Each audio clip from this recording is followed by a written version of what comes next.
Salut chers visiteurs et merci de rester fidèle à ecomputerclass.com. Dans cette vidéo, il s'agira de notre quatrième chapitre, toujours sur les commandes de base sur Linux, dans lequel je vais vous parler des permissions des fichiers et dossiers sur votre plateforme Linux. C'est un chapitre un peu complexe, surtout pour les nouveaux venus sur Linux. Donc je vous prie de rester concentré tout au long de cette vidéo. Dans un premier temps, je vais vous lister les différents types de permissions sur Linux. Nous avons le symbole R, qui est le diminutif de read en anglais, qui signifie lire. Donc, c'est la permission lire. Ensuite, nous avons le W, qui signifie write en anglais. En français, c'est écrire. Donc, la permission écrire. Ensuite, nous avons le X, le diminutif de execute, qui signifie exécuter en français, dans la permission exécuter. Et enfin, nous avons le tiret qui signifie tout simplement qu'il n'y a pas de permission. C'est donc la combinaison de ces quatre symboles, c'est-à-dire R, W, X et tiret, qui sont utilisés toujours en groupe de 3 par rapport aux catégories d'accès qui définissent la permission au niveau des fichiers et dossiers. Bon, sans plus tarder, nous allons voir notre première commande. Il s'agit de la commande ls espace-l. Vous connaissez déjà la commande ls qui permet de lister le contenu d'un dossier, mais cette fois-ci, il est accompagné de l'argument -l. Donc cette commande permet de lister les différents fichiers et dossiers accompagnés de leurs permissions. Donc cette commande permet de lister les permissions des fichiers et dossiers. Actuellement, nous nous trouvons sous le dossier / que vous voyez là. Donc je vais valider la commande. Entrée. Voici le contenu du répertoire / que vous voyez actuellement. À gauche, nous retrouvons les différentes permissions assignées au dossier ou au fichier que vous retrouvez à votre droite. Donc, je vais vous demander de rester concentré sur les 10 premiers caractères que vous voyez là. Le premier caractère est vraiment important car il vous permet de savoir s'il s'agit d'un dossier ou d'un fichier. Donc, le D que vous voyez actuellement signifie directory, c'est-à-dire dossier. Si c'était un fichier, un simple tiret allait apparaître. Donc vous pouvez constater avec moi que nous avons affaire à des dossiers actuellement. Supposons que je crée un fichier tout à l'heure, ecomputerclass avec la commande touch. Ok, c'est créé. Et on retape la même commande ls. Vous voyez le dossier, excusez-moi, le fichier ecomputerclass qui vient d'être créé. Donc, voici ces permissions là. Vous voyez que le premier caractère est simplement un simple tiret, c'est-à-dire il s'agit là d'un fichier. Par contre, les autres éléments sont précédés par la lettre D, c'est-à-dire c'est des dossiers. Si vous voulez ouvrir un fichier spécifique, vous pouvez taper la commande ls espace-l et le nom de ce fichier ou de dossier pour voir la permission de un dossier ou un fichier spécifique que vous connaissez bien le nom. Supposons que nous allons ouvrir encore ecomputerclass. Vous voyez, le système nous affiche seulement que la permission de ce fichier ecomputerclass. Donc, le premier caractère permet de savoir s'il s'agit d'un dossier ou d'un fichier, et les 9 autres caractères que vous voyez actuellement définissent la permission de ce fichier ou du dossier. Tout à l'heure, vous remarquez dans mon explication, je voulais parler des catégories d'accès. Et bien, je vais vous expliquer ça tout à l'heure avant de revenir à la permission parce que c'est vraiment très important. Dans les différentes catégories d'accès que nous avons d'abord le propriétaire du fichier ou du dossier qui est représenté ici par la lettre U qui signifie user, utilisateur. Ok. Ensuite, nous avons le G qui représente groupe en anglais qui signifie groupe en français. Et enfin, nous avons le O qui représente others qui signifie autre en anglais, en français, excusez-moi.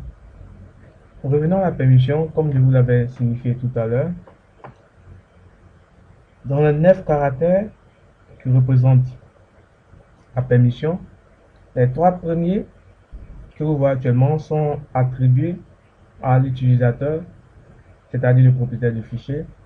Les trois du milieu sont assignés au groupe, c'est-à-dire le groupe auquel appartient le propriétaire du fichier. Et les trois derniers sont attribués aux autres, c'est-à-dire ni propriétaire et ils n'appartiennent pas aussi au groupe. Les permissions sur Linux sont toujours dans cet ordre. R, W, X, R, W, X et puis R, W, X. C'est-à-dire lire, écrire, exécuter pour le propriétaire du fichier, lire, écrire, exécuter aussi pour le groupe et lire, écrire, exécuter pour les autres. Donc, nous allons revenir à notre fichier eComputer class. Vous voyez que les trois premiers caractères qui concernent l'utilisateur, nous avons R, W et tiret, c'est-à-dire l'utilisateur peut lire, écrire, mais ne peut pas exécuter le fichier. Ensuite, pour le groupe, vous avez R, tiret, c'est-à-dire il peut seulement lire, il ne peut pas écrire, il ne peut pas exécuter parce que le W n'est pas là, le X n'est pas là. Ensuite, pour les autres, pareil. Il peut seulement lire, il ne peut pas écrire, il ne peut pas exécuter. Je vais prendre un autre exemple avec un autre dossier pour que vous compreniez mieux. Prenons le dossier Home, par exemple. Dans le dossier Home, vous retrouvez ici RWX, c'est-à-dire le propriétaire du fichier, c'est-à-dire l'utilisateur root, peut lire, écrire et exécuter. Par contre, il n'y a pas de permission pour le groupe et il n'y a pas de permission pour les autres. C'est-à-dire c'est l'utilisateur seulement qui a les privilèges sur ce fichier. J'espère que vous avez compris les différents types de permissions existants au niveau du Linux pour les fichiers et les dossiers. Maintenant, je vais vous montrer comment changer ces permissions. C'est-à-dire, quand vous voulez changer les permissions au niveau des fichiers et dossiers, comment procéder. C'est aussi simple, deux manières de changer les permissions au niveau des fichiers et dossiers. Il y a la manière symbolique et la manière numérique. D'abord, nous allons commencer par la manière symbolique. Donc, nous allons travailler sur le fichier eComputer class.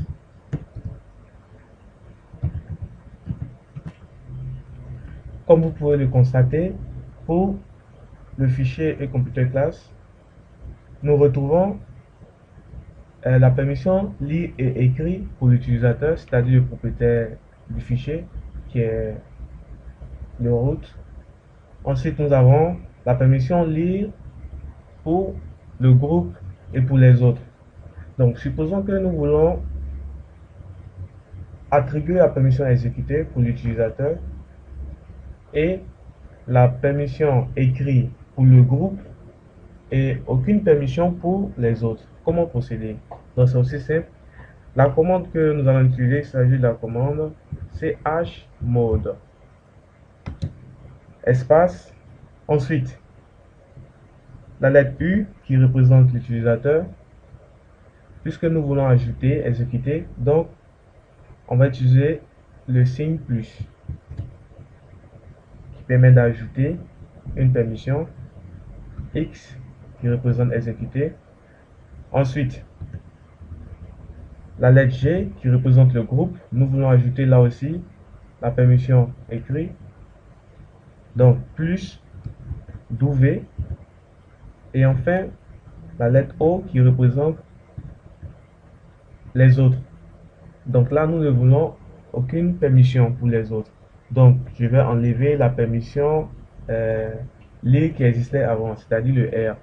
Donc, pour cela, je fais moins R, c'est-à-dire le signe moins, espace et le nom du fichier, c'est-à-dire le fichier et computer class.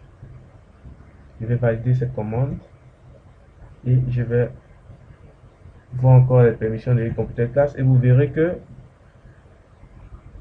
la permission exécutée au niveau de l'utilisateur qui n'existait pas avant ici existe maintenant, et idem aussi pour la permission écrite au niveau du groupe. Et vous voyez que au niveau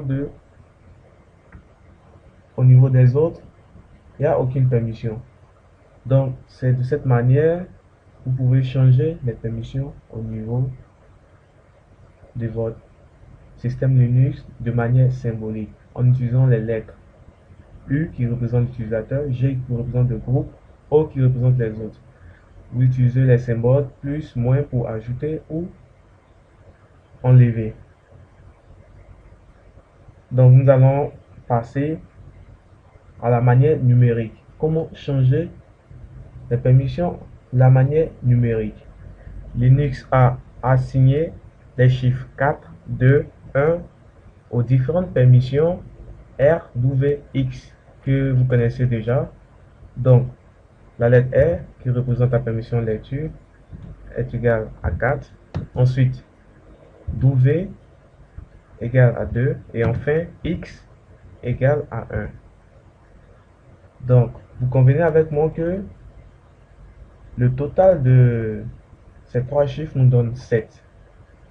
Donc le chiffre 7 représente la permission RWX. Donc sans plus tarder, nous allons prendre un exemple pour que vous compreniez mieux. Donc pour changer la permission de façon numérique, on utilise toujours la même commande, c'est chmod. Supposons que nous voulons donner toutes les permissions à toutes les catégories d'accès. Donc nous allons taper la commande 777 et le nom du fichier et computer class. Donc je m'explique. Le premier set ici représente l'utilisateur, le deuxième set représente le groupe et le dernier set représente les autres. Donc le premier set ici représente les trois premiers caractères, c'est-à-dire R, W, X. Vous savez que le R représente le chiffre 4, le W représente le chiffre 2 et le X représente le chiffre 1.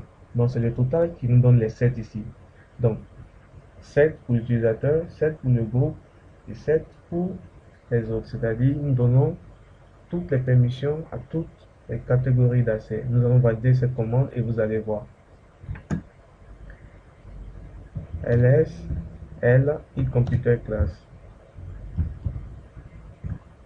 Vous voyez, vous retrouvez RWX, RWX, RWX.